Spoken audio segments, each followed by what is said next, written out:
coisas para pensar nesse processo de receber ou não receber, adotar ou não adotar, adquirir ou não adquirir uma ave nova. Existem coisas que a gente precisa pensar se é a sua primeira ave e existem coisas que a gente precisa pensar se não é a sua primeira ave. A espécie, ela é importante por quê? E esse é o primeiro ponto importante de você responder. Qual é a espécie que eu tenho e qual é a espécie que eu desejo adquirir? Será que é a mesma espécie? E pensa aí, você que já tá pensando em adquirir uma ave nova, ou se você fosse adquirir uma outra ave, qual é a espécie que você iria adquirir? É a mesma espécie ou você optaria por uma espécie diferente? Tudo bem, se a gente tá falando da mesma espécie, a gente tá falando de espécies que são compatíveis, afinal é a mesma espécie, né? A gente tá falando de portes compatíveis, de temperamentos compatíveis, de personalidades, quem sabe, compatíveis. Agora, se você tá pensando em adquirir uma outra espécie, é importante, muito importante, você entender se são espécies compatíveis. Como assim, espécies compatíveis? Não dá para eu juntar, não dá para ter uma convivência íntima e diária de espécies que não são compatíveis. E compatíveis em tamanho e em temperamento. É muito perigoso essa relação interespécie de portes não compatíveis. Como assim, portes não compatíveis, né? Pensa só uma arara grandona, citacídeo de grande porte, interagindo com um periquito, que é um citacídeo de pequeno porte. Não dá, gente. O risco de acidente, o risco dessa arara machucar esse periquito é muito grande. Sabe quando o risco é 99,9% de dar certo? 99,9% de dar certo. Se a gente tem, por exemplo, uma calopsita com uma calopsita. Agora, se a gente tem, por exemplo, uma calopsita com um papagaio, a chance de dar certo já não é 99,9%. Já cai bastante. Eu diria que cai para uns 60%. Porque não são portes compatíveis. Não são espécies compatíveis. E o temperamento também é muito diferente. Então é importante. Vou adquirir uma nova ave. Qual é a ave que eu tenho em casa? Qual é o porte do animal que eu tenho em casa? Outro fator importante. É muito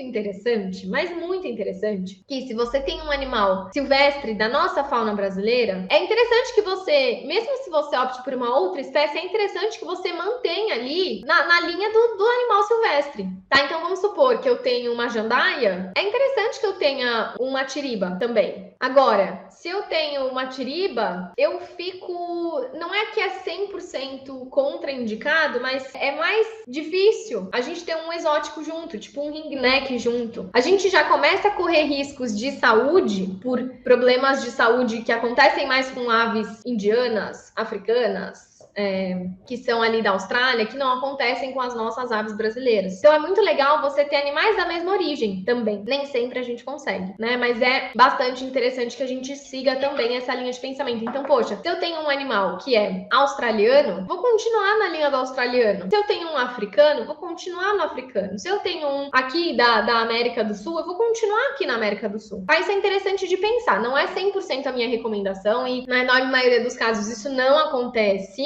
Mas também é interessante a gente ponderar isso. Segundo ponto importante, qual é o temperamento dessa ave em questão? Por quê? Porque a gente tem aves que são mais tranquilas de lidar, a gente tem aves que não são tão tranquilas de lidar e tem que dar match na personalidade. Por exemplo, não dá para juntar, por mais que seja um porte compatível, não dá para juntar agapornis com calopsita. Porque a agapornis tem um temperamento extremamente forte que a calopsita não tem. Então não é um temperamento compatível. Por exemplo, não recomendo juntar agapornis com nada. Agapornis para mim é sempre com agapornis e ringneck para mim é sempre com ringneck. Papagaio para mim também é sempre com papagaio. Mas mesmo assim é interessante que a gente tenha personalidades compatíveis. Quais são personalidades compatíveis? Exemplo, periquito com calopsita são personalidades bastante tranquilas. Burque com neofema são bastante tranquilos. A tiriba com a jandaia até depende muito da jandaia, mas a tiriba também tende a ser um animal mais tranquilo. Então é interessante que você pesquise mais uma vez a personalidade, saiba os altos e baixos que aquela espécie tem, converse com quem tem a mesma espécie. Por exemplo, o cacatua é uma espécie difícil da gente ter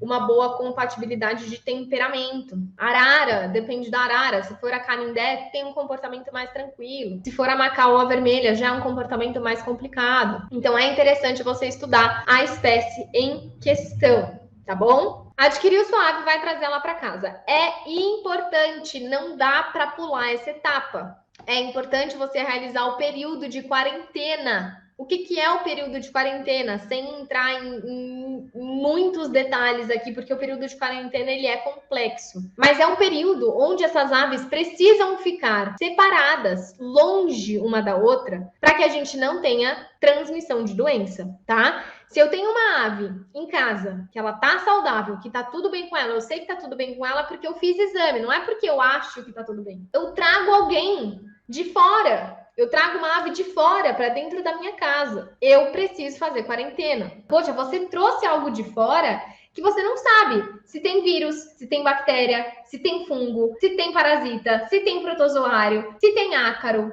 Você não sabe o que esse bicho tem. O ideal, na verdade, é que você já saia do criatório direto para o médico veterinário. Esse é o ideal, o melhor dos mundos. Eu sei que às vezes isso não é possível, mas se não der para fazer isso, né? Leve esse animal para sua casa e tenha um ambiente próprio para ele, que seja longe da sua ave, que não seja perto, que não seja o mesmo cômodo, que não seja a mesma gaiola. Que você tome os cuidados na hora de interagir com ambos. Poxa, eu vou interagir com a ave que eu já tinha em casa. Eu tô com essa roupa, eu vou interagir com a ave nova, eu vou tirar essa roupa, vou botar uma outra roupa por cima, que é a minha roupa suja, a minha roupa que pode estar contaminada. Porque roupa, mão, pele, cabelo é veículo de transmissão de doença. Então é muito sério, é muito sério. A gente precisa assumir que esses bichos estão doentes. Hoje em dia é muito difícil a gente achar um criatório sério, que faz todos os exames, que está preocupado com a saúde do animal. O comum, é muito comum, chegar um filhote em casa doente, parasitado, com problema viral, com problema de bactéria.